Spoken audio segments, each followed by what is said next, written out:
લો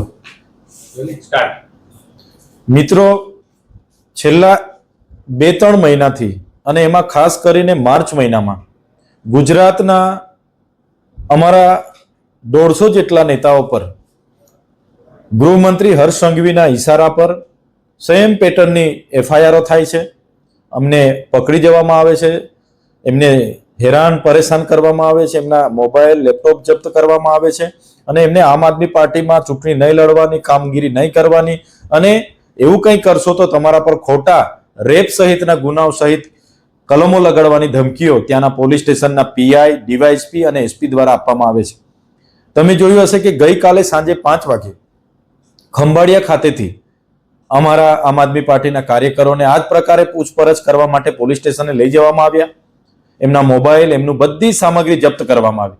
બાદમાં ખોટી એફઆઈઆર કરીને એ લોકોની કસ્ટડી લેવામાં આવી. ત્યારે આજે અમારા ત્યાંના સ્થાનિક અને અમારા ગુજરાતના પ્રદેશ પ્રમુખ ઈસુદાનભાઈ ગઢવી ત્યાં એમની મુલાકાત માટે ગયા અને એમને પૂછ્યું કે ભાઈ કોનો આદેશ છે? ત્યાંના પીઆઈએ કીધું કે દેવભૂમિ દ્વારકાના એસપીનો આદેશ છે. એસપીને પૂછ્યું કે કોનો આદેશ છે? તો ઉપરથી આદેશ આવ્યો છે ને આમ આદમી પાર્ટીના કાર્યકરો, નેતાઓને તાત્કાલિક અસરથી આ પ્રકારે પૂછપરછ માટે બોલાવવા, એમની મિલકત, એમની સંપત્તિ, એમની ગાડી, બધી જ માહિતી મેળવવાનો આદેશ છે.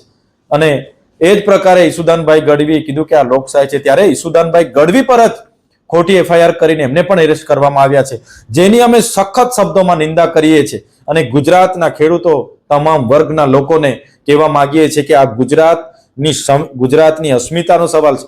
ગુજરાતના જે લોકશાહી ખતમ કરવાની જે હર્ષ સંઘવી જે પ્રયાસ કરી રહ્યા છે, સંવિધાનને ખતમ કરવા, લોકશાહીને ખતમ કરવાનો પ્રયાસ કરી રહ્યા છે, એક ઉત્તમ નમૂનો છે.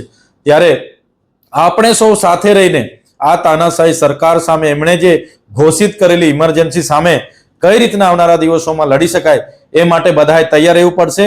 અને પોલીસને અને ભાજપને પણ અમે કહેવા માંગીએ છીએ, અમે તમારા ખોટી એફઆઈઆરોથી, અમે તમારી જેલોથી ડરવાના નથી, અમે એનાથી પણ વધારે તાકાતથી લડીશું. કેમ કે આમ આદમી પાર્ટી એ આંદોલનમાંથી બનેલી પાર્ટી છે અને ઈસુદાનભાઈ ગઢવીને જે એરેસ્ટ કરવામાં આવ્યા છે એની અમે સખત શબ્દોમાં નિંદા કરીએ છીએ અને આવનારા દિવસોમાં એનો જવાબ અમે ઈંટનો જવાબ પથ્થરથી આપવાના છે.